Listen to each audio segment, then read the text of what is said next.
Bismillah ar-Rahman ar-Rahim. Assalamu alaikum wa rahmatullah. Assalamu alaikum wa rahmatullah. And welcome back to another episode of Qur'an with our friends. A book which should be studied anywhere and at any time, because this is our guide and our life, basically, inshallah, so that we can enter Jannah. Today, a very important topic, and it comes down to how Allah addresses people in the Qur'an. And He addresses His servants in different ways. But this one is very special because He uses a very special name of His. He doesn't say wa ibadullah. He doesn't say and the servants of Allah, because then He gives a description of who they are. He says wa ibadur rahman, and the servants of the most merciful. Firstly, if we look at wa ibadur rahman, for those who do study Arabic, you'll see it's known as an idafa. So it's infused together. It's not wa'ibadu lir-Rahman. It's wa'ibadur Rahman. It's stuck together. These are the servants of Allah, the most merciful. And how beautiful is that? It's really, really beautiful because Allah subhanahu wa ta'ala addressing us like that, His servants, servants of the most merciful, is just gives you that special feeling that you are, you know, when you marry people, you know this, when you call your loved ones special names, or even your kids, when you call them special names, it's because they mean something to you. They hold a special place in your heart. Now just imagine, Allah subhanahu wa ta'ala doesn't just say ibadi or my creation. He's addressing us with what we call with a special name or a child name or something like that. So that's something that automatically, okay, Allah subhanahu wa ta'ala is addressing especially. Let's see what He has to say. And I think the beauty is that Islam is a very practical religion. We know that because when Rasulullah came down, he says, إِنَّمَا بُئِثْتُ لِيُتَمِّمَ مَكَارِمُ الْأَخْلَاقِ. I've come to perfect akhlaq. In those first 40 years, He showed Himself to be as-Sadiq and al-Amin. Very practical aspects. And now when Allah talks about His special servants, Ibadur Rahman, the servants of the most merciful, He doesn't say, the first quality is not that they pray all night and fast all day. They give sadaqah. In the early hours of the morning, they are on the musalla in sajda. He doesn't say any of that. Wa Ibadur Rahman, the servants of the most merciful. The first quality, الَّذِينَ يَمْشُونَ عَلَى الْأَرْضِ هَوْنًا. It's so beautiful that those who walk on the earth humbly, with humility, that you know who you are, where you've come from, and you're walking on this earth accordingly. We all know that we're all creation of Allah subhanahu wa ta'ala, and we're amongst billions, trillions of other creation of Allah subhanahu wa ta'ala. Who are we to walk with pride on this earth as if we're the only ones? We're among so many people, and also that when we're sticking our neck up and being proud about things, that means we're trying to almost compete with Allah subhanahu wa ta'ala, because okay, I'm something. We're nothing compared to Allah subhanahu wa ta'ala. Yet Allah subhanahu wa ta'ala calls us with so beautiful names.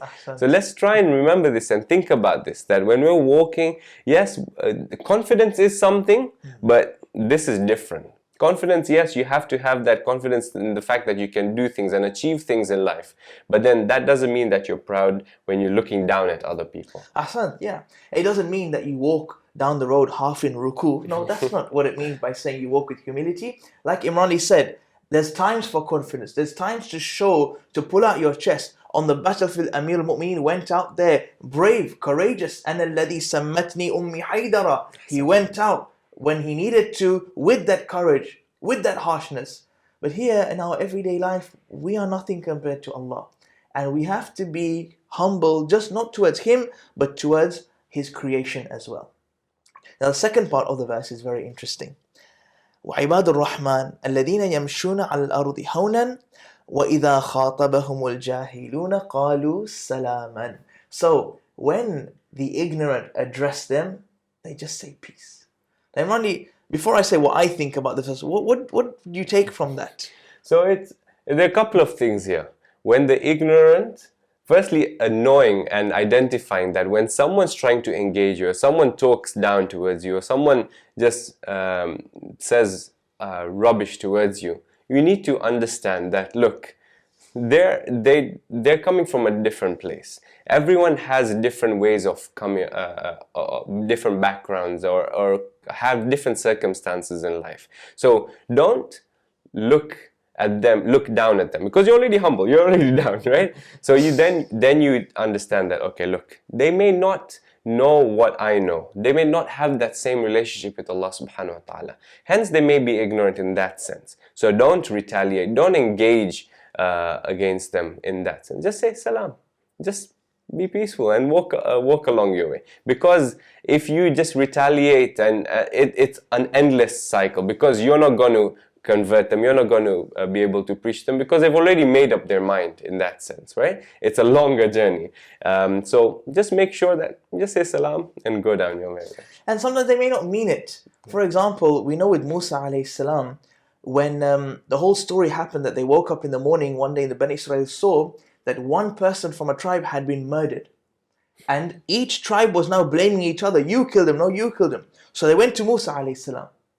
And Musa, of course, waiting for the revelation of Allah subhanahu wa ta'ala, tells them, slaughter a cow and take this specific piece of a cow and hit it against the dead person. He will rise and tell you who has caused this mischief. Now imagine, they're sitting there, they're like, Musa, أَتَتَّخِذُنَ هُزُوًا? Like, are you taking the mick? Someone's died here, you're telling us to take the sirloin and smack it against this dead person who's going to rise. Right? But they didn't understand. This wasn't Musa saying it.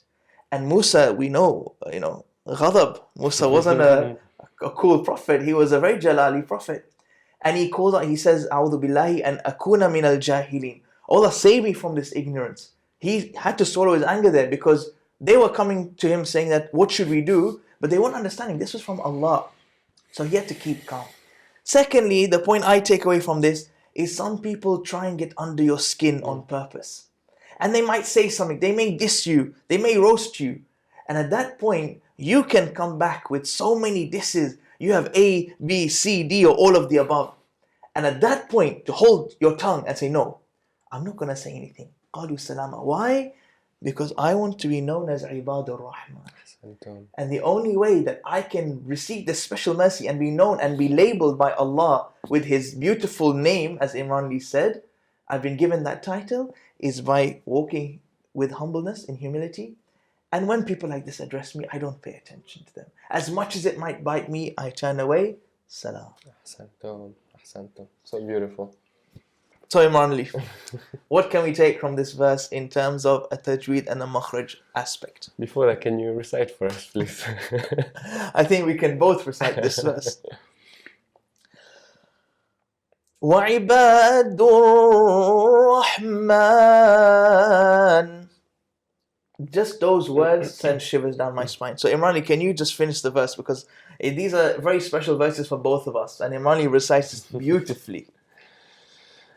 وَعِبَادُ الرَّحْمَنِ وعباد الرحمن الذين يمشون على الأرض هونا وإذا خاطبهم الجاهلون قالوا سلاما. أحسنت. So there's this famous person that we both love listening to, and he recites this such a unique way in Maqam Rast, and like this effort was nothing compared to that reciter. It's brilliant. So just a couple of things to bear in mind over here, which I've forgotten about. Let's start with the makhraj. So we have وَإِذَا خَاطَبَهُمُ الْجَاهِلُونَ. So وَإِذَا خَاطَبَهُمُ الْجَاهِلُونَ. So the letter kha comes from the top part of the throat. Kha. We need to make sure that we're scraping the top part of the throat when we pronounce this. So it's not ka, it's kha.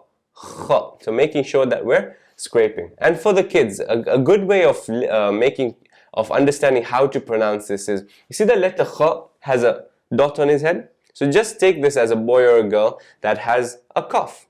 And they're wearing a woolly hat to make sure that they're feeling warm. And when they're coughing, they say kha, kha, kha.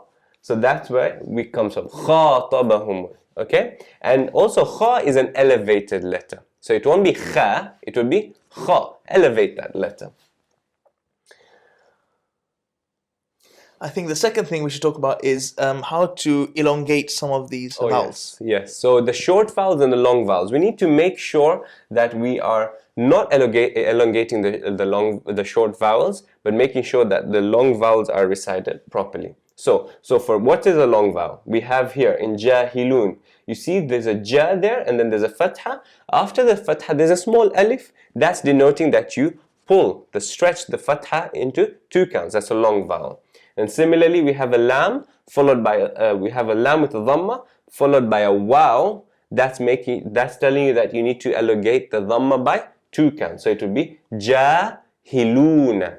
So now note that with the ha, there's a kasra there, but there's no ya following it, right? So we do not stress the ha with the kasra. So it won't be jahiluna, it would be jahiluna. Or another common mistake when it comes to short vowels and prolong it is towards the end of the word. So alladhina. So that is a short vowel there. But now sometimes we want to see what the next word is saying, and we would naturally prolong the na. We would say alladhina, just so that we have enough time to see the next word. So make sure you're not stretching the short vowel. So alladhina yamshuna. Ahsant Imran. Firstly, we pray to Allah subhanahu wa ta'ala to make us and give us humility in our hearts so that we can walk on this earth with humbleness and humility.